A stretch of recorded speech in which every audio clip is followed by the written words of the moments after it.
lagi ya di acara talk show kesehatan yang ngelmu banget deh Dokter Yos ya. Sebelumnya saya juga pengen ucapin selamat Idul Adha 1441 Hijriah ya. Mohon maaf lahir dan batin ya. Hari ini kita kedatangan narasumber ya, seorang dokter anak ya, Dr. Nurdian Firmani, spesialis anak. Saat ini kita mau bahas tentang topik imunisasi yang jadi saya rasa ini sih must know ya untuk para orang tua ya. Jadi sekarang ya langsung aja saya perkenalkan ya, ini Dr. Nurdian Firmani, lahir di Surabaya sekitar 30 tahunan lalu ya. 30 tahunnya kecil Dok ya. 24 tahun mungkin Dok. Ya, S1-nya di Unsri, untuk dokternya, sedangkan spesialis anaknya ngambil di Unpad. Ya, beliau sekitar sudah 5 tahunan berkarya sebagai dokter anak. Ya, saat ini beliau berpraktik di Rumah Sakit Ibu dan Anak Muhaya, Pangkal Pinang. Cuman satu-satunya aja ya Dok ya? Di situ Dok ya? Ya. Silakan Dok, disapa pendengar Dok. Oke, terima kasih Dokter Yos. Ya, assalamualaikum warahmatullahi wabarakatuh. Selamat sore kepada ayah dan bunda. Terima kasih sudah join di kelas kita hari ini. Untuk sore ini, saya ingin sharing sedikit mengenai pentingnya imunisasi untuk tetap diberikan pada anak-anak kita selama pandemi COVID-19 ini. Jadi, mengapa itu sangat penting?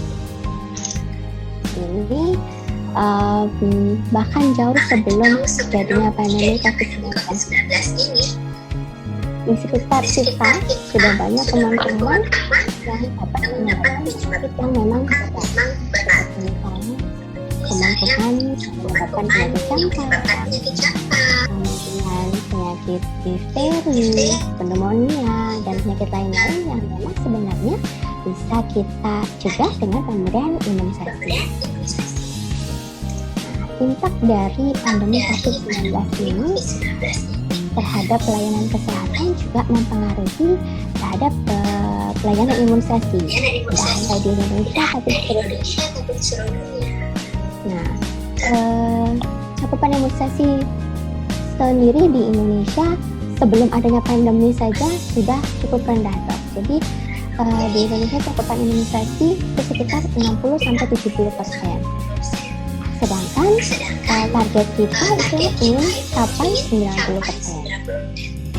Nah, setelah diteliti ternyata kebanyakan penyebabnya adalah imunisasi anak-anak yang belum lengkap. Nah, akibatnya cakupan imunisasi kita menjadi rendah. Yang dikhawatirkan adalah akan timbul wabah atau outbreak. Nah, kalau sudah timbul wabah, anak-anak kita akan berisiko untuk menjadi sakit berat, mengalami sesak napas, bahkan kematian. Nah, disinilah imunisasi berperan penting. Jadi, imunisasi dasar dan lanjutan itu tetap harus diberikan kepada anak-anak kita sesuai jadwal. Jadi, imunisasi akan membuat bayi atau anak kita menjadi kebal terhadap penyakit-penyakit yang berat. Jadi, selama pandemi ini memang kita tidak hanya fokus kepada anak yang sakit saja.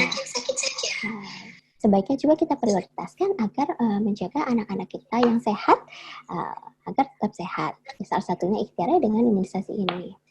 Jangan sampai selama pandemi ini kita hanya memaksimalkan untuk memproteksi anak-anak kita dari COVID-19, tapi lupa untuk memproteksi anak-anak kita dari penyakit-penyakit berat lain yang bisa dicegah dengan imunisasi. Nah, itu seperti itu Dokter Yos ya. Oke, baik Dok.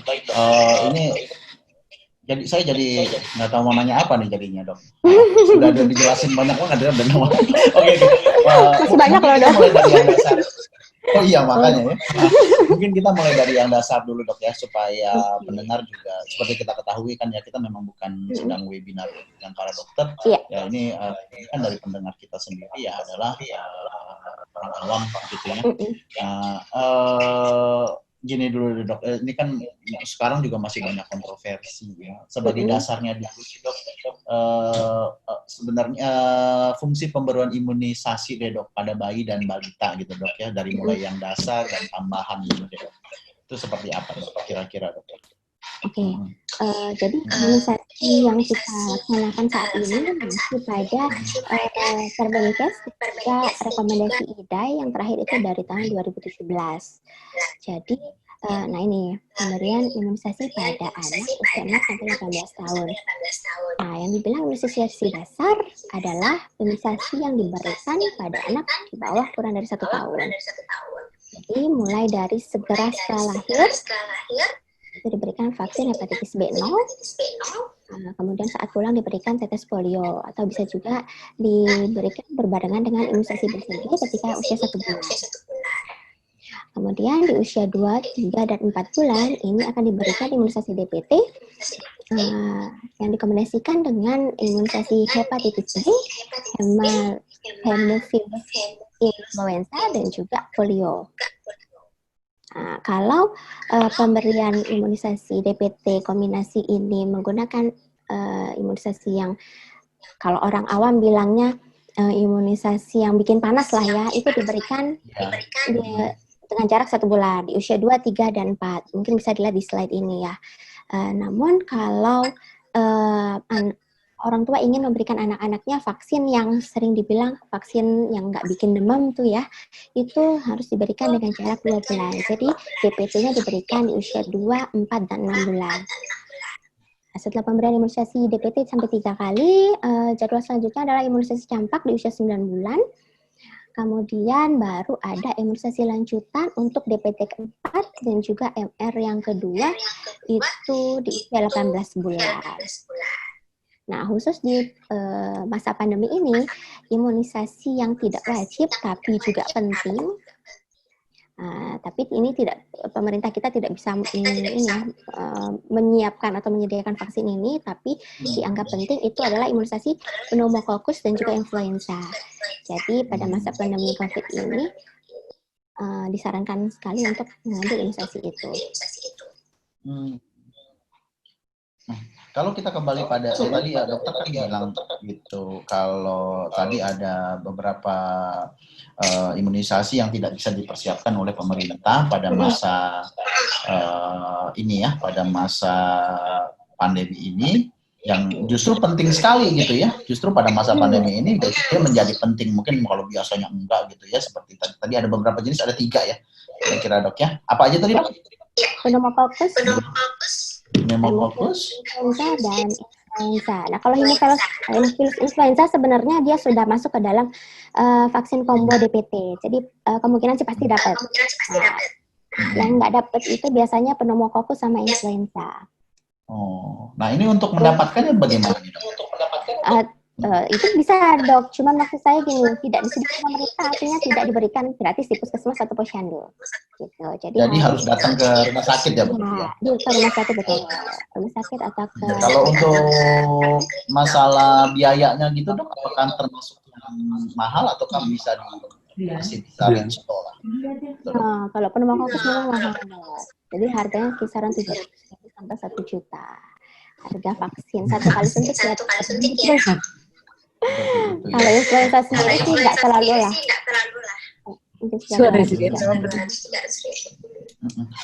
Dok, ini juga kita kalau dari tadi mau nanya apa nih saya lupa jadinya. Bila kita beberapa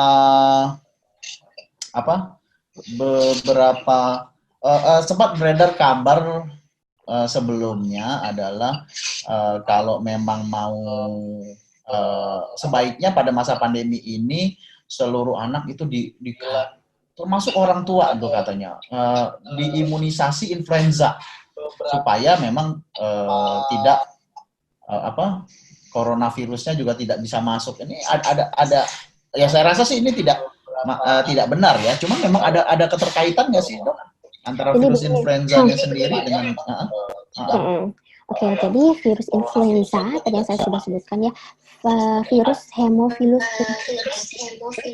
juga pneumococcus itu bisa menyebabkan pneumonia atau radang paru-paru. Yang kita tahu kalau kita kena pneumonia ini kan sebagai suatu komorbid ya dok pada masa pandemi COVID ini.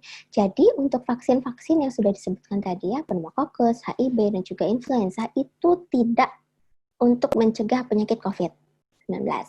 Tapi dengan memberikan vaksin-vaksin ini kepada kita, anak-anak kita terutama ya, itu menjaga anak-anak kita untuk tetap sehat selama masa pandemi COVID ini. Jangan sampai anak-anak kita kena pneumonia kemudian kena COVID pula. Nah, seperti itu dok. Jadi tidak secara langsung mencegah COVID-19. Gitu ya dok ya. Iya. Dok, mohon maaf ini di instansi ini ada imunisasi yang bikin panas nih dok.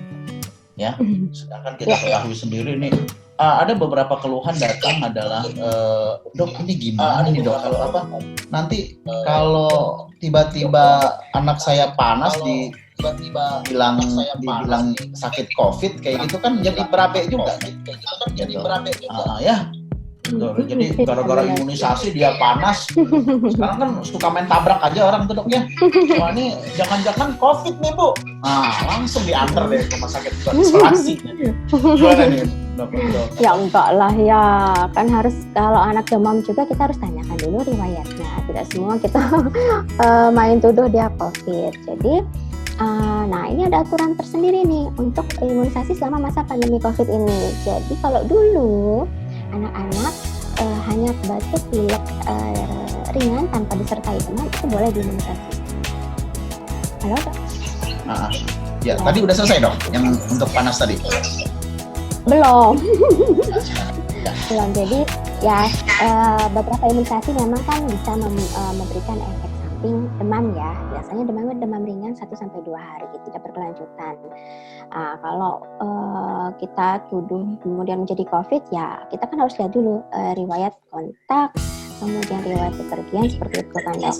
Jadi tidak bisa langsung kita menjudge karena imunisasi gitu. Karena kalau demam yang disebabkan oleh imunisasi itu biasanya 1-2 hari dan hanya demam ringan. Serta tidak disertai dengan penyakit saluran napas gitu. Mungkin kita ke pertanyaan dulu nih, ada beberapa pertanyaan. Oke, boleh. Ini ada estimasi biaya sehsar, ini nggak berhubungan dok ya. Nanti dulu. Oke, baiklah. Iya. Nah ini dok dari Lis Kartika. Dari Lis Kartika ini kalau ketinggalan imunisasi hampir setahun masih bisa nggak dok? Masih takut buat imunisasi soalnya 1 tahun, tapi ini baru 2-3 bulan ya wabahnya ya? Iya 4 bulan lah ya. Berarti udah dari sebelum pandemi nih kayaknya memang nggak bawa anak. Iya, kayaknya sebelumnya udah lupa ini ya. Silakan dok. Oke, kalau untuk imunisasi terlambat mau sebulan, 2 bulan sampai setahun sekalipun itu tetap akan dilakukan catch up immunization atau imunisasi kejar. Tergantung juga imunisasi apa nih yang belum didapat. Jadi kita harus konsultasikan ke dokter anaknya dulu, nanti dilihat dan akan dijadwalkan kembali imunisasi apa saja yang harus dikejar. Seperti itu kan. Oke, lalu ada dari Ibu Olinda Safitri. Ini dok. Dok, anakku sekarang umurnya 14 bulan. Ya, belum imunisasi. Yang 1 tahun masih bisa nggak dok ya? Apa udah cukup sampai dengan 1 tahun saja? Oke, jadi ini imunisasi apa nih yang 1 tahun? Mungkin kalau biasanya sih jadwalnya imunisasi pneumococcus ya, pneumococcus yang keempat. Masih bisa ya kalau masih usia 14 bulan. Sebenarnya untuk range pemberian Dok, ini kayaknya ini lagi deh. Nggak apa-apa dok. Yang itunya saya coba live dari tempat saya sendiri aja dulu. Oke. Kayaknya memang.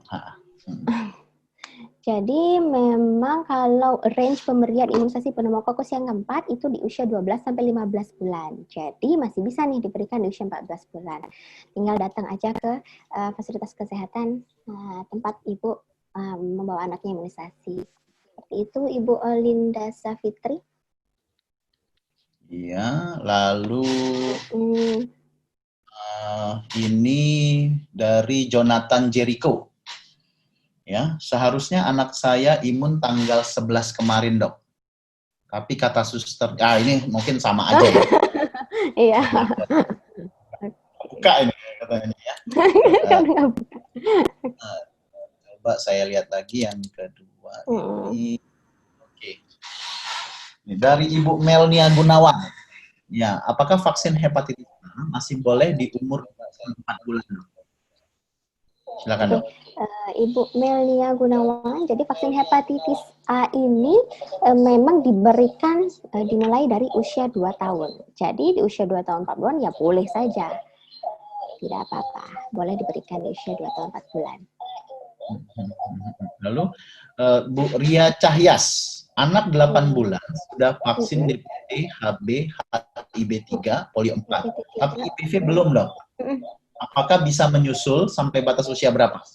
Oke, jadi IPV ini adalah polio suntik. Jadi baru-baru ini ada ketentuan dari Permenkes untuk memberikan imunisasi IPV itu di usia 4 bulan atau di usia 4 bulan berbarengan dengan DPT 3. Jadi IPV ini sejak mulai pandemi ini, dari info dari Dinkes sih sedang kosong, Dok. Jadi katanya akhir tahun baru ada lagi. Ya mungkin nanti di akhir tahun bisa diberikan kok. Masih bisa ya Bu ya. Sekarang udah 8 bulan. Apa-apa masih bisa disusulkan untuk imunisasi IPV-nya. Mungkin bisa juga berbarengan nanti usia 18 bulan dengan DPT keempat. Seperti itu. Lalu kemudian imun campak lanjutan di usia 23 bulan. Bisa nggak, Dok? Maaf, imun campak lanjutan di usia 23 bulan. Oke. Jadi seperti ini ya Ibu Sylvia.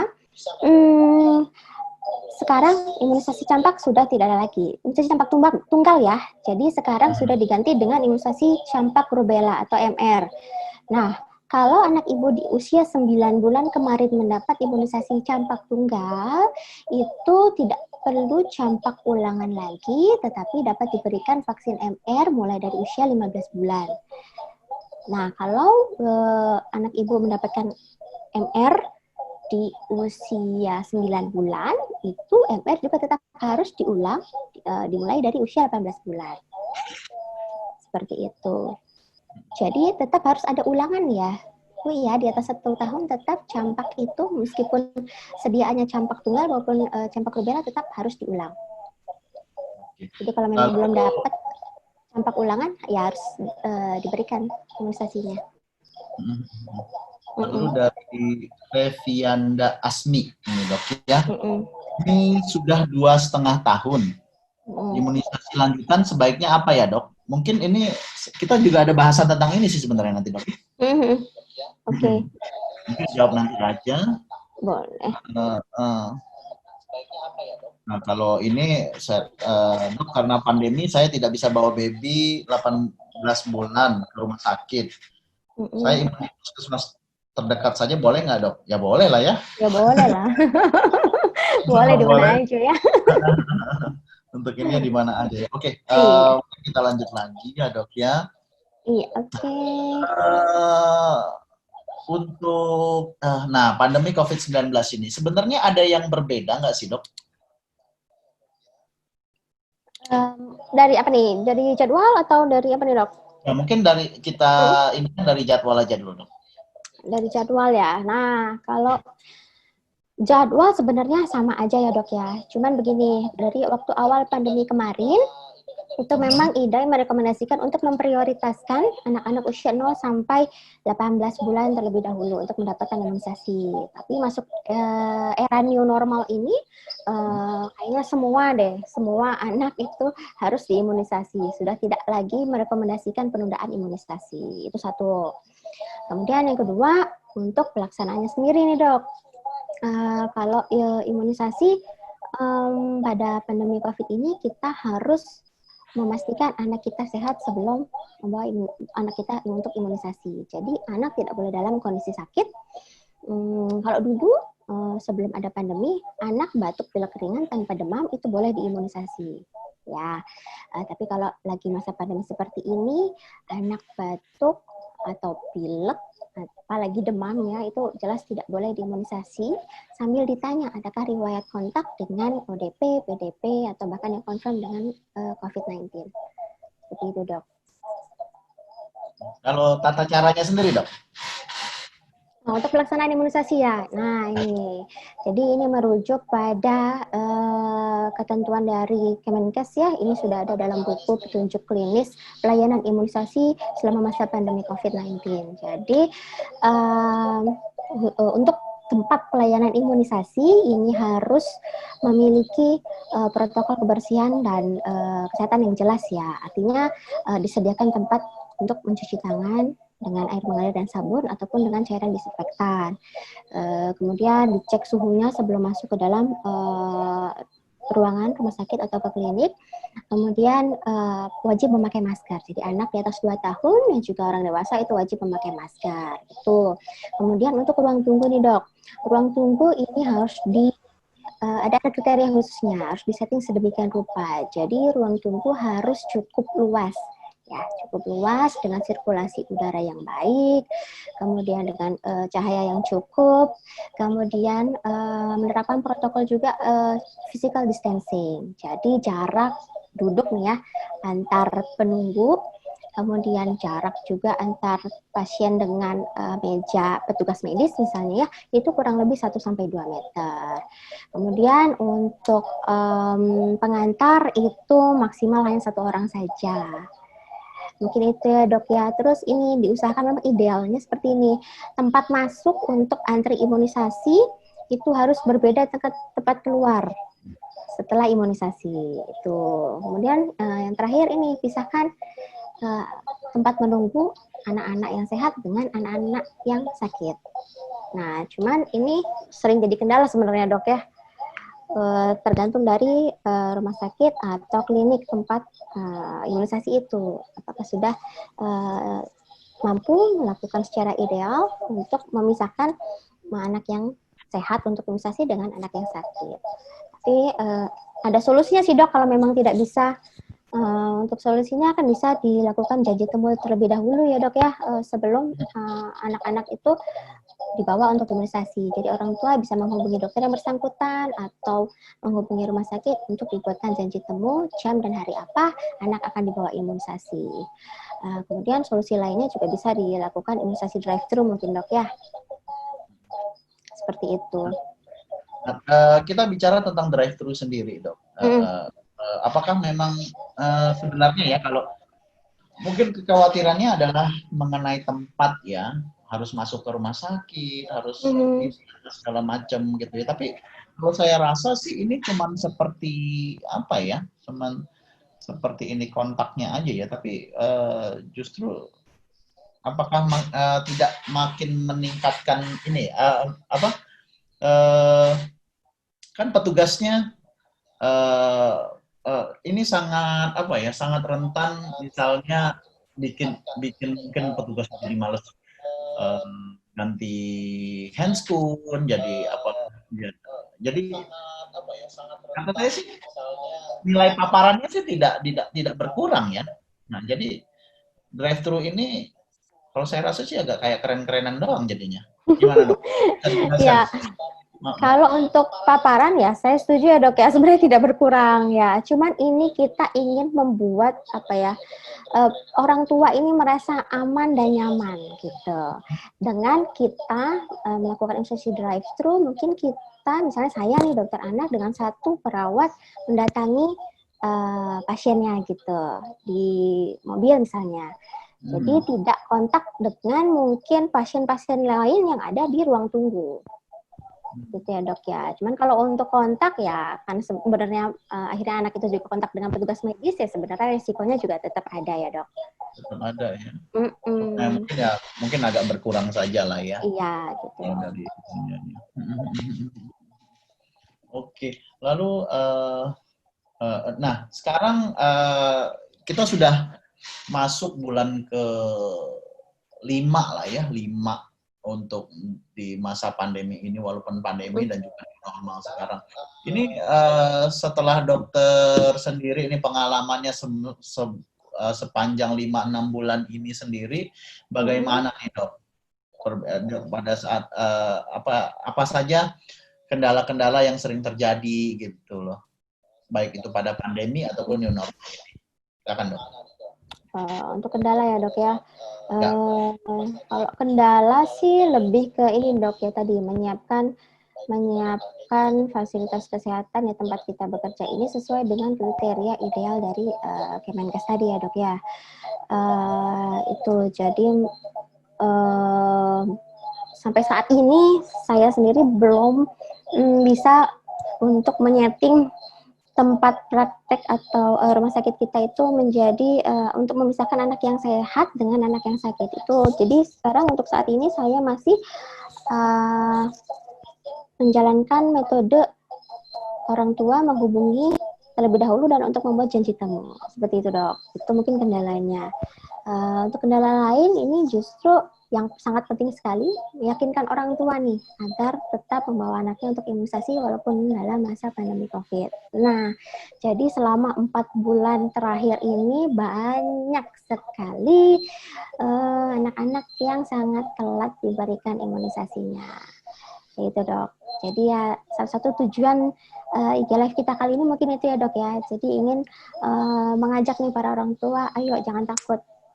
Untuk memberikan imunisasi, memberikan pandangan pada mereka bahwa ternyata banyak penyakit-penyakit yang lebih berat di sana, di luar sana ya dok, yang bisa dicegah dengan imunisasi.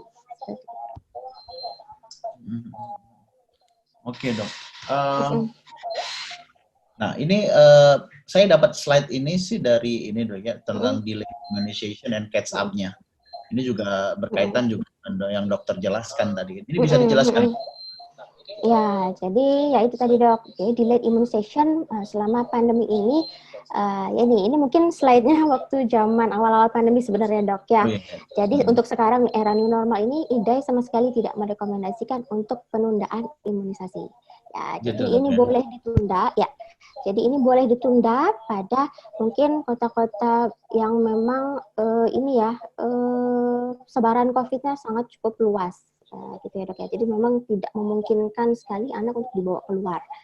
Itu mungkin masih bisa ditunda dengan maksimal itu 1 bulan penundaannya. Gitu. Nah begitu sudah memungkinkan dok, itu harus diprioritaskan ya ini imunisasi dasar harus segera diberikan. Imunisasi dasar yaitu tadi imunisasi di bawah usia 1 tahun dok. Gitu. Kemudian terus ya dok. Ya, kemudian usahakan nih, karena biar pasien juga nggak bolak-balik ya datang ke fasilitas kesehatan untuk imunisasi, dapat digunakan vaksin kombinasi. Jadi diberikan langsung 2 atau 3 suntikan itu tidak masalah. Tetap akan menimbulkan kekebalan pada anak tersebut. Ya, itu. Kemudian usahakan untuk mengejar imunisasi setelah situasi memungkinkan, nah itu harus segera dilakukan dok.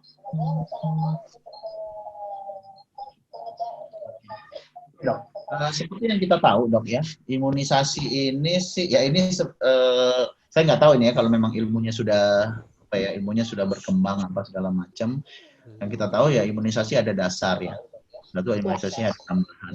Nah, pada masa pandemi seperti ini, gimana dok? Sebaiknya apakah tambahan imunisasi dasarnya, imunisasi dasar ya pasti ya harus kita patuhi gitu loh. Ya. Nah, bagaimana dengan yang tambahannya sendiri, dok? Oke, Oke, yang lanjutan mungkin dok ya, gini, beda tambahan sama lanjutan mungkin ya.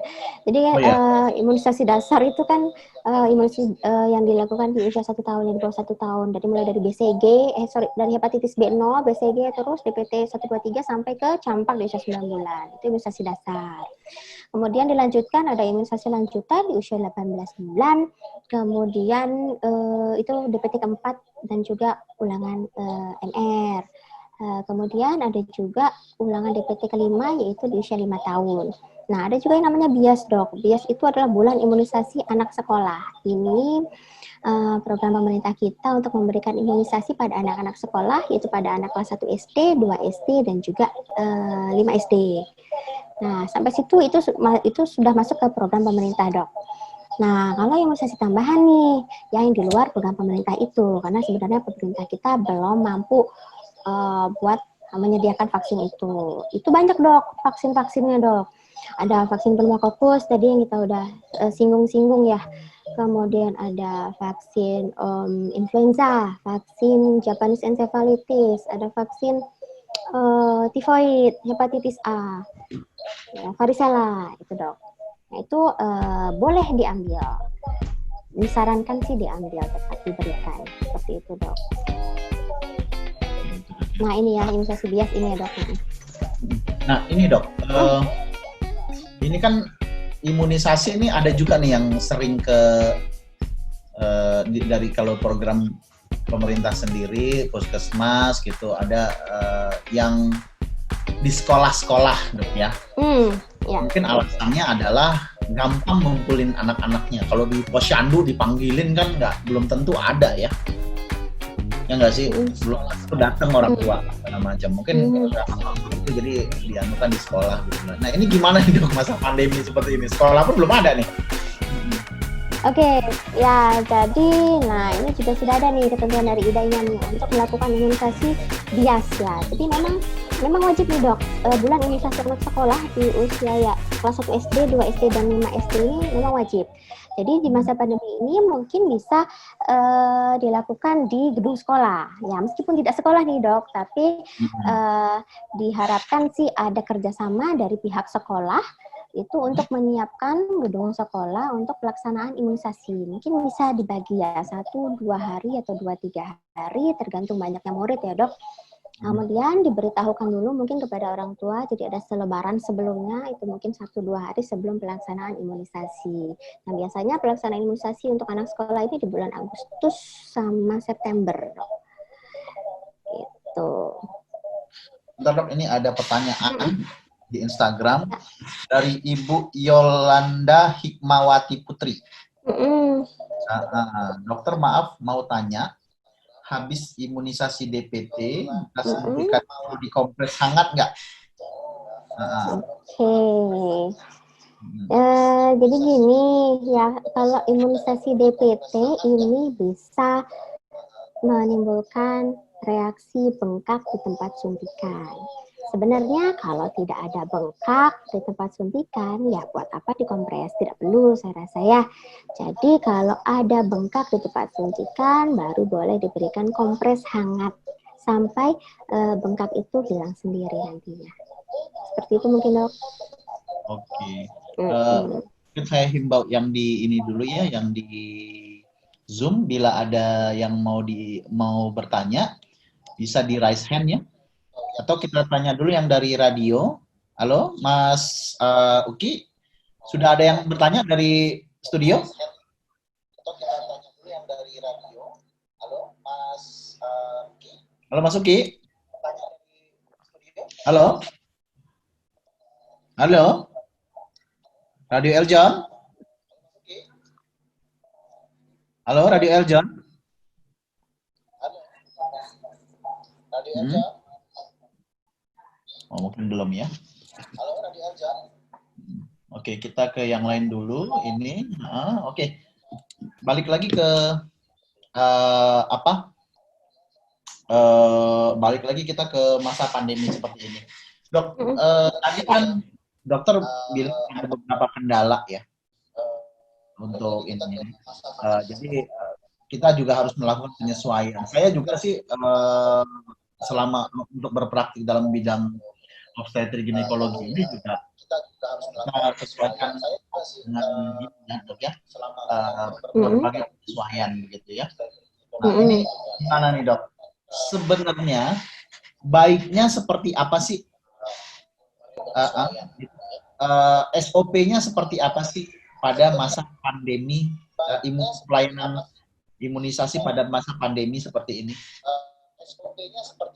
Oke, kayaknya tadi sudah jelaskan mungkin ya dok standarnya. Tadi udah saya coba jelaskan dok standarnya ya, bahwa pelayanan imunisasi itu harus dilakukan penyesuaian sedemikian rupa, terutama untuk ruang tunggu,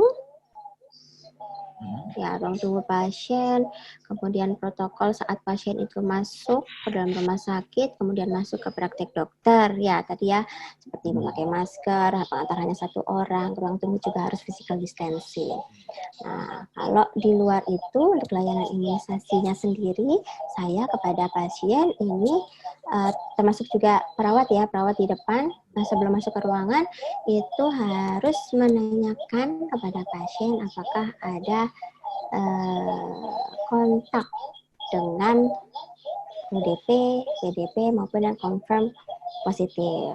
Nah ini dok, ini yang sering menjadi kendala juga. Seringkali pasien tidak tahu dok, atau bahkan menyembunyikan informasi yang sejujurnya. Nah itu dok. Padahal kalau anak kalau mungkin ini ada gitu dok, apakah memang dilakukan rapid test ataupun PCR nih pada pasien-pasien tersebut? Ada kontak ya dok ya? Ya.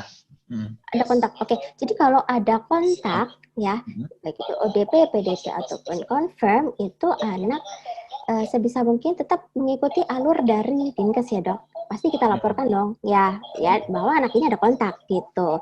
Ya itu gimana nanti keputusan bersama dari Dinkes juga, apakah anak akan dilakukan hanya rapid test saja atau bisa dilakukan PCR atau swab, dok. Seperti itu. Jadi kalau memang masuk pada sekarang kita tidak pakai PDP OTG lagi ya dok ya, kita memakai probable, suspect dan confirm ya. Oke. Nah, jadi kalau memang dia itu probable ataupun suspect, memang kita kembalikan ke ini ya dok. Mungkin ya sesuai.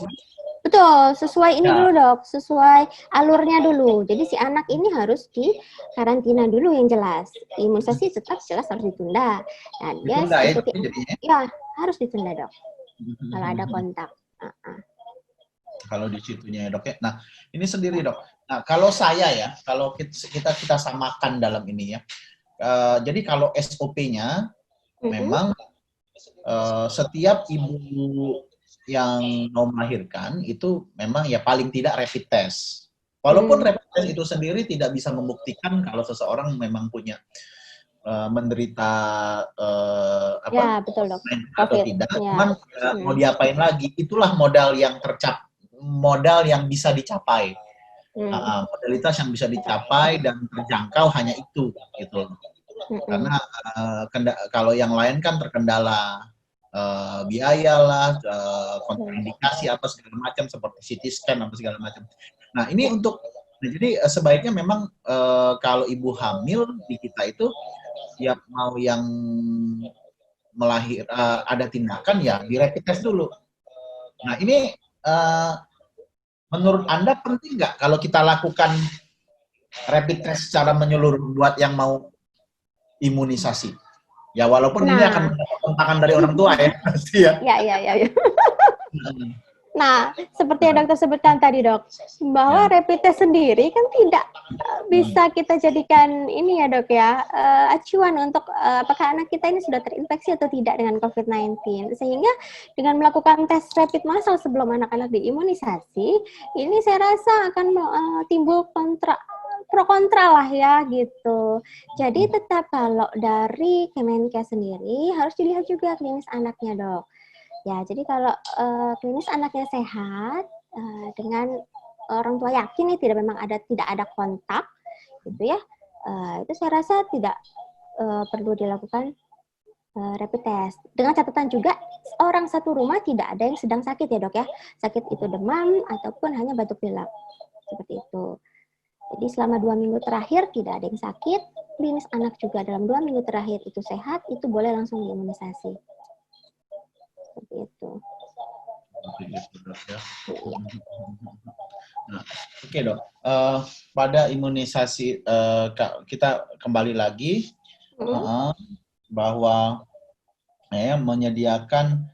Nah ini.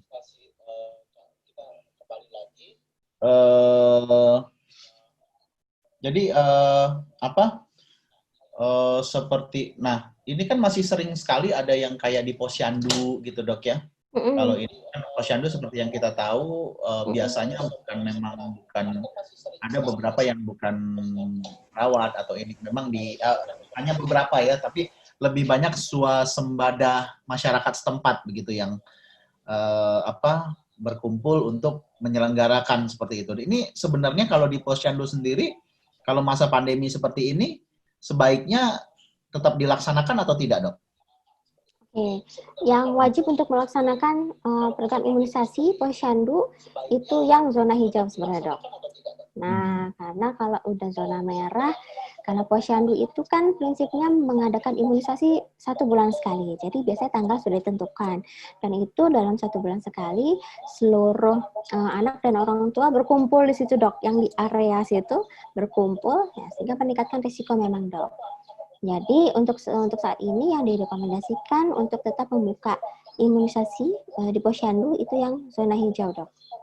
Meskipun ya tetap ya harus physical distancing segala macam ya, cuci tangan yang bersih, kemudian anak tetap sehat, syarat-syarat untuk imunisasinya itu ada. Gitu, dok. Ini ada yang menarik saya ini ya, menyediakan ruang tunggu yang terpisah setelah anak disuntik. Nah ini saya sendiri, kebetulan saya bersebelahan, sering sekali poliklinik saya itu bersebelahan dengan dokter anak gitu ya. Di beberapa rumah sakit saya pun, mungkin secara keseluruhan 3 tempat rumah sakit saya ini bersebelahan kayak gitu. Ini agak susah ini dok ya, karena rata-rata anak tuh panas gitu loh. Gitu loh. Ya rata-rata anak itu panas. Jadi untuk pemisahan pun agak susah. Nah, jadi yang untuk pemisahan seperti ini, dok, baiknya seperti apa? Nah, itu satu. Maaf, dok, boleh tanya dulu, panas gimana maksudnya, dok ya? Ya kan ini dok, ya maksudnya anak kecil ke rumah sakit itu rata-rata kalau bisa dibilang kan ada yang yang sakit maksudnya, dok ya. Oke. Kepalanya juga ini ya segala macam, ada yang diare juga kayak gitu. Seperti kita tahu ya, itu adalah tanda-tanda COVID-19 gitu loh. Itu yang baiknya sendiri, pemisahannya sendiri itu seperti apa, dok? Gitu. Ya, jadi maksud kalimat ini ya, dok ya. Maksud kalimat menyediakan ruang tunggu terpisah untuk setelah anak disuntik menunggu selama 30 menit. Jadi yang untuk menunggu selama 30 menit setelah diimunisasi, ini sebenarnya jauh sebelum pandemi ada, memang sebaiknya pasien setelah diimunisasi menunggu 30 menit di ruang tunggu. Nah, kalau untuk menyediakan ruang tunggu terpisah, nah ini memang kembali lagi ke fasilitas kesehatan masing-masing. Tadi yang saya bilang, dok, ini masih menjadi kendala nih, dok. Tidak semua rumah sakit seperti apa, dok? Standarnya nih, dok ya. Jadi ruang tunggu itu harus luas, harus punya space yang cukup untuk membuat jarak antar pasien duduk itu 1-2 meter, kemudian tempat masuk mengantri pasien ketika mau akan diimunisasi itu terpisah dengan pasien yang sudah diimunisasi dan mau keluar. Itu idealnya, dok, seperti itu. Jadi tempat masuk nih, ngantri masuk sama ngantri keluar itu berbeda. Itu idealnya seperti itu. Tapi kan sulit, dok. Iya, dok. Tapi kan rata-rata nih, dok, di klinik rumah sakit, contoh di tempat kita juga, ya sulit, dok, kita lakukan itu. Oke. Yang tadi, sebentar dulu, dok. Ini saya jadi lupa, saya mau nanya. Tadi udah ingat tadi. Ini jadi lupa. Dok, ingat lagi, dok. Pertanyaannya apa ya? Oh iya dok, ya, seperti yang kita tahu ya, itu kan biasanya suatu fasilitas kesehatan tuh menyediakan hari-hari dok ya. Menyediakan hari-hari untuk pelaksanaan imunisasi bagi anak. Itu kan dikarenakan saya rasa sih supaya nggak repot dan ketersediaan dok ya. Ya, ketersediaan vaksin ya saya dok. Iya. Nah itu kalau diberlakukan untuk istilah ini hal ini bisa efektif nggak terkait dengan pandemi ini atau sama aja dok? Nah, justru yang sudah saya lakukan selama ini di tempat praktek ya seperti itu dok. Jadi membuat janji temu dulu dengan pasien. Jadi menentukan kalau memang apalagi pasien yang dari jauh ya dok ya, menentukan jam, kapan, hari mereka untuk imunisasi. Jadi diatur jam kedatangan pasiennya dok. Seperti itu. Oke. Sebentar saya tanyakan dulu di Eljon. Halo? Radio Eljon? Mas Uki? Halo? Ini kayaknya kita ditinggal aja ini. Ya, halo? Radio Eljon? Halo? Nggak ada ini ya dari tadi dok ya. Oke dok. Oke, kedengeran dok? Nah, ya kedengeran. Ada dari sana ada pertanyaan? Kalau pertanyaan belum ada sih dok, ini paling belum ada? Belum dok. Oke, mungkin ini saya nikan yang terakhir nih ya. Dari sebelum kita tutup ya dok ya, ini dari simpulan dari tadi adalah yaitu pelayanan imunisasi memang harus tetap dijalankan dok ya. Ya betul dok. Imunisasi dasar sampai dengan usia anak 18 bulan. Prinsipnya yaitu social dan physical distancing ya, seperti apa tadi, jarak, mengganti harinya, janji temu sampai dengan drive-thru ya dok ya. Iya betul dok. Bila terpaksa diundur, dianjurkan hanya 1 bulan, benar dok? Betul dok, tapi kalau new normal sih tidak lagi direkomendasikan seperti itu ya dok. Sebaiknya sesegera mungkin, karena kan sudah pada keluar rumah nih, gitu dok. Tidak mendapat imunisasi dicatat agar bisa dilakukan tracking ya. Tracking, ya. Bila memungkinkan dari situ. Oke dok, mungkin sebelum saya tutup ada kesan dan pesan untuk yang bisa diiniin dok untuk sahabat, untuk pendengar dan sahabat Eljon. Oke, untuk ayah bunda yang ada di rumah, pendengar Eljon juga, pesan saya nih, jangan takut ya untuk membawa anak kita imunisasi. Ya, pastikan anak sehat sebelum keluar rumah dan tetap melakukan protokol kesehatan COVID dengan memakai masker dan sering cuci tangan serta senantiasa menjaga jarak. Ya. Jadi harapan kami selaku dokter anak Indonesia ini agar para orang tua segera melengkapi jadwal imunisasi anaknya agar terhindar dari hal-hal yang tidak diinginkan seperti wabah ya. Jadi kalau sudah ada wabah, angka kematian juga akan tinggi. Jadi ayo mari kita cek kembali buku imunisasi anak-anak kita, adakah imunisasi yang memang belum diberikan, adakah imunisasi yang sudah tertunda lama. Mari datang ke fasilitas kesehatan dan memberikan imunisasi. Mungkin itu saja dok. Baik kalau begitu. Oke lah, mungkin sampai di sini perjumpaan kita. Saya pun tidak ada pesan yang kayaknya udah sama aja sih dok ya. Iya. Ya. Jadi mungkin sampai di sini saja pertemuan kita. Mohon ditunggu minggu-minggu ke depan untuk topik-topik yang lebih menarik. Bila ingin punya usulan untuk topik apa yang akan kita bahas pada tiap minggunya, silakan saja bisa lewat Instagram ataupun lewat YouTube saya bisa juga, atau langsung ke Radio Eljon untuk ini bisa ya. Oke, dengan demikian terima kasih Dr. Nurdian Firmani ya, spesialis anak. Jaga kesehatan selalu, semoga pandemi ini cepat berlalu. Mohon baik hati, minta izin, selamat beradah semuanya ya. Baik, kembalikan Mas Uki ya, Mas. Siap dok. Ya, assalamualaikum warahmatullahi wabarakatuh. Waalaikumsalam warahmatullahi wabarakatuh.